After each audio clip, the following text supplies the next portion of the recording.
We got the Gryffin 250, the Halcyon 250, which kind of started it, and the Halcyon 450.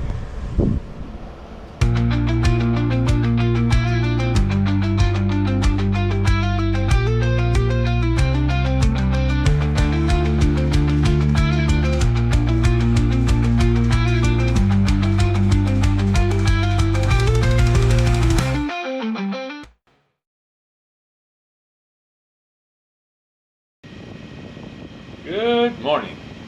The sun is just rising and I'm already on the road, so a good start to the day.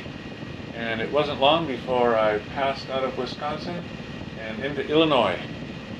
So welcome to Illinois, I guess. Of course, Illinois and Wisconsin look pretty much the same.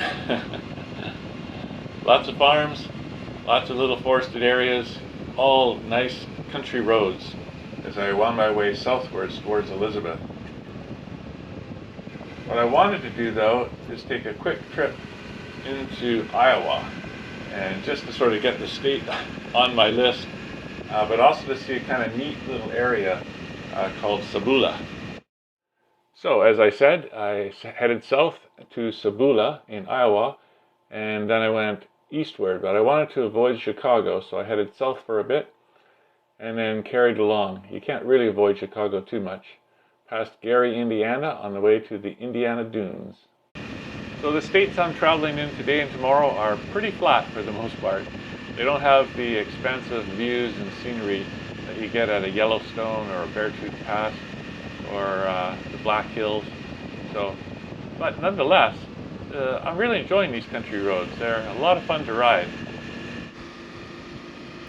And so it wasn't long before I was crossing the Mississippi River once again.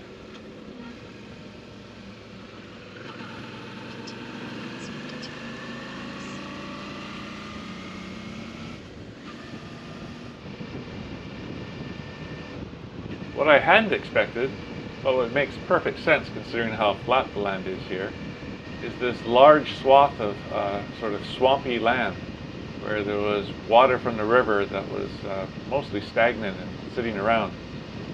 I mean, I guess it makes total sense, but I didn't expect to find something like this far north.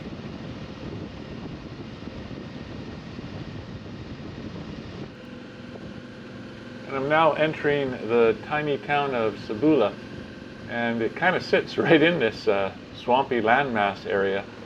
I guess this section is just high enough that it doesn't get flooded. So as I said before, I crossed over just so I could claim that I went to Iowa on this trip. But I'm really glad I ended up here. Sabula's only got a population of just over 500 people. But it's a little quaint place. And it's got, oh look, here in this, it's got one of those paddle wheel boats in the dock area here. That's so cool. And here I am at the campsite that they have at the end of this little area, little peninsula. And here I am just looking at the view. There's a lot of, I think there's some sort of water lilies. I think they might be Lumbo lutea, but maybe someone who knows can make it a comment and tell us for sure. It certainly grows thick here. Makes it so you wouldn't be able to go swimming except where it's been cleared. So I crossed back over to the town of Savanna in Illinois, and I thought it just had a really nice old town feel to it. So it was kind of cool. Then it was back to the cornfields, and then I was crossing, I think it was the Red River, and I came to, if you look to the left, you can see that sort of man-made waterfall, and I thought, it's a good time for a break. Let's go and explore at this park.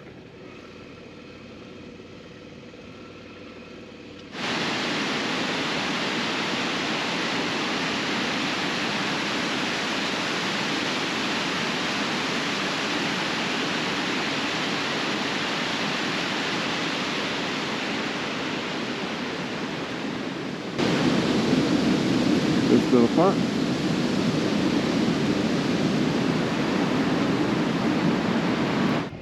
From there, it was a fairly long but uneventful trip on my way to the Indiana Dunes, which is both a national park and a state park. The state park is kind of embedded inside the national park. A little different. Anyway, I found a good campsite here and rested up, which is great because now I am heading to a rather unique destination. I'm going to go to Janus Motorcycles. So I'll tell you about that in just a sec. So after a peaceful night at the Dunewood campsite, I went to Goshen, where I went to Janus Motorcycles. Then I continued eastward, and I wanted to make some ground. I decided to get a hotel room for the night because I'd heard that there was a lot of black flies in the campsites near Erie. So how did I find myself in the small town of Goshen, Indiana, going to meet a motorcycle manufacturer to test ride some of their bikes, find out about their business? Well, I was on LinkedIn and I noticed Richard Worsham, who is the founder of Janus Motorcycles, and I connected with him. He said, "You should come out and test ride our bikes." And I said, "Well, it just so happens I'm planning a trip around the States and I could do that." So we found a time, and here I am to try it out. So I'm just pulling up to their shop right now. So I've never met these guys, and I really don't know too much about what they do other than they do small custom bikes. So let's find out. Disclaimer, I have no affiliation with Janus Motorcycles and I'm not getting paid. We got a bike pickup today, so that's why this 450 is out. So this is a customer's bike. Right. And I'll show you some more in the back here. These are all customer bikes. So waiting to be picked up by a customer or by a shipping company, one of our shippers that haul our bikes across the country for us. Right. So you can kind of see in this room, generally there are no two bikes that look exactly the same. Yeah. We offer lots of different options when it comes to primary and add-ons and polished items and pinstriping. So it's quite the customization that you can get out of these bikes. Got our service department over here, so any locals want to get their service work done. But most of the time, Tyler and the service department is on the phone since we got bikes all over the country. Customers, we encourage the DIY, work on your own bike mechanically, and we help them out. So that's our service department right here. Awesome. Yeah. Wash bay over there, so after they're certified, they get washed up and then they get photos taken. As soon as the bike hits the stand, which I'll show you here in a that's second. a really sweet one too. Oh yeah. So that one just got washed recently, or is about to get washed. I can't tell from here. But as soon as the bike hits the stand in the assembly area, we start sending photos to the customers, so they can see the whole process of their bike being built, from an empty frame on a stand to out of the wash bay, completely done. So it's pretty cool to see the whole process. Back here is where all the bikes are being assembled. Oh, nice. So we have 4 service stands here, and each bike is belonging to the customer. So you have all their information on the clipboards there, so the builders know what exactly goes on each bike, since no two of them are exactly the same.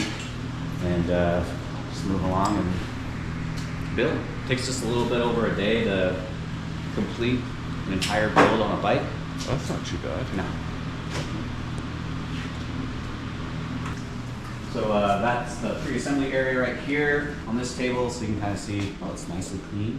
Good. Yeah. Didn't know you were coming either.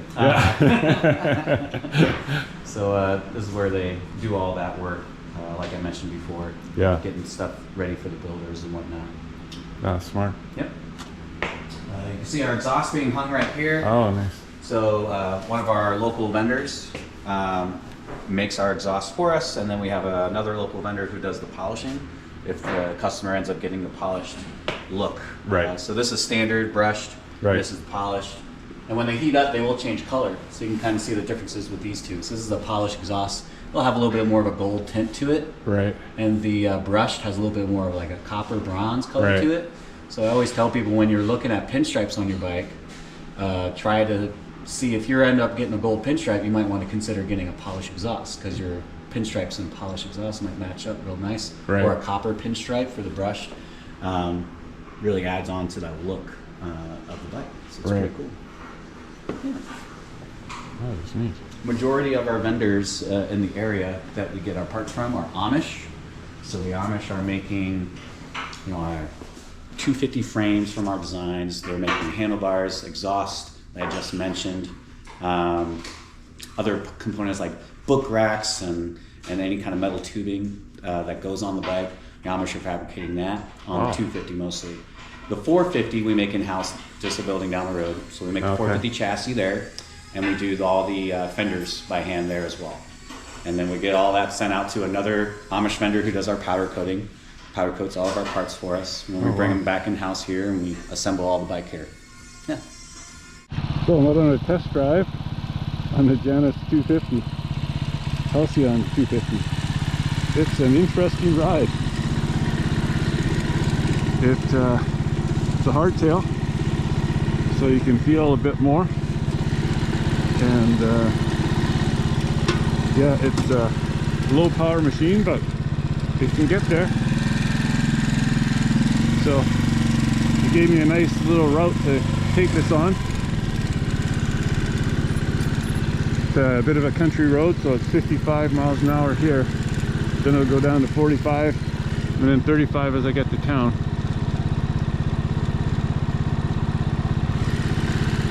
It's a neat little bike. Okay, here we go.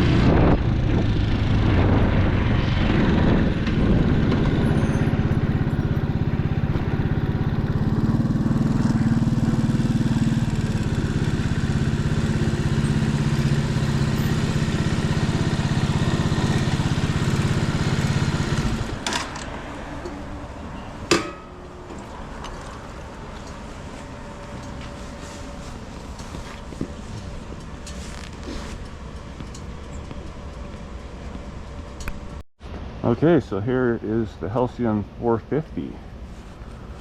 So let's see the difference here. Quite a bit more power in this one. I think it's twice the horsepower.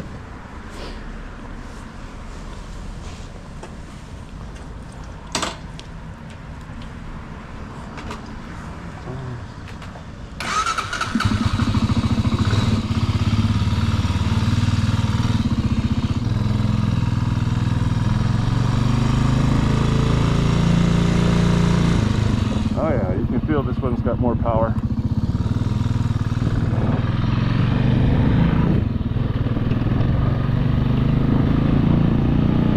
Smoother.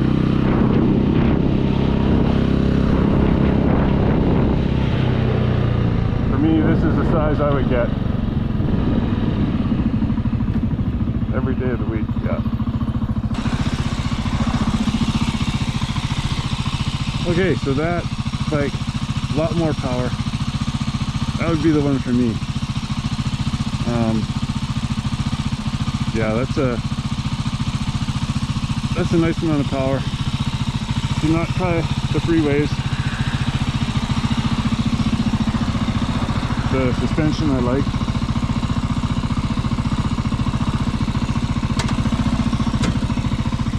The other one was fine, but a bit bumpy. So Mitch is just warming up their more off-road oriented bike. See, it's even got a fast plate. It's got knobby tires. These are all carbureted bikes, of course, so he's just warming it up, which is a good idea, I think.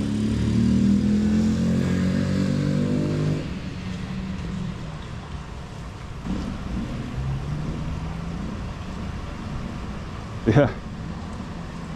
This is awesome.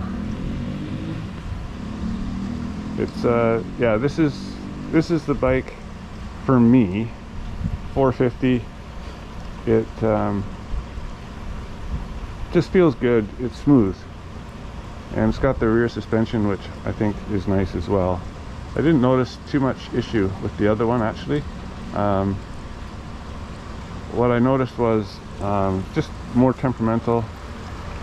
Everything feels fast because it's not got that much power, and you feel a bit more like, I don't know, I felt a bit more nervous, I guess, on it compared to this one, which just feels capable.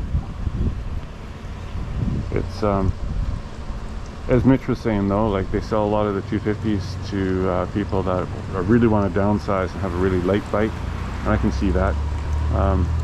Someone who just wants to putt around town, I mean, it's ideal for that, and it's got a nice look, so it attracts attention. Yeah, I'll be curious what this off-road one will be like.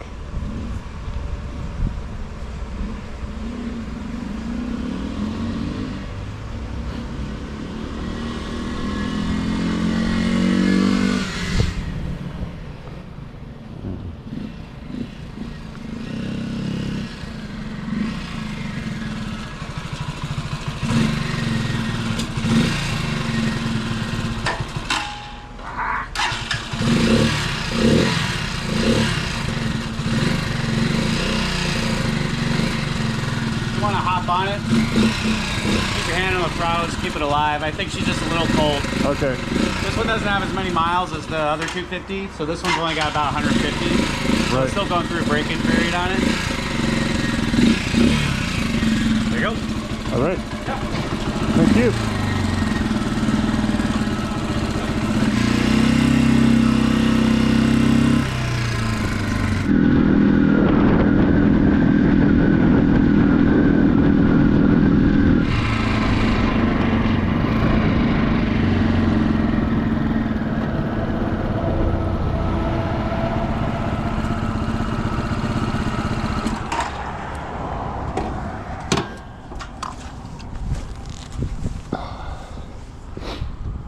Okay, so this is a Gryffin 250. Well, it's a sweet ride too. The 450 is still the best for me, but I can see some people having a bit of fun with this guy. Totally different seat, obviously. Totally different tires. Yeah.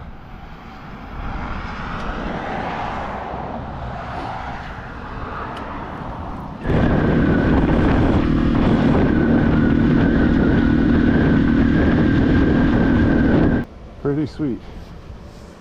I'll just go in and thank Mitch.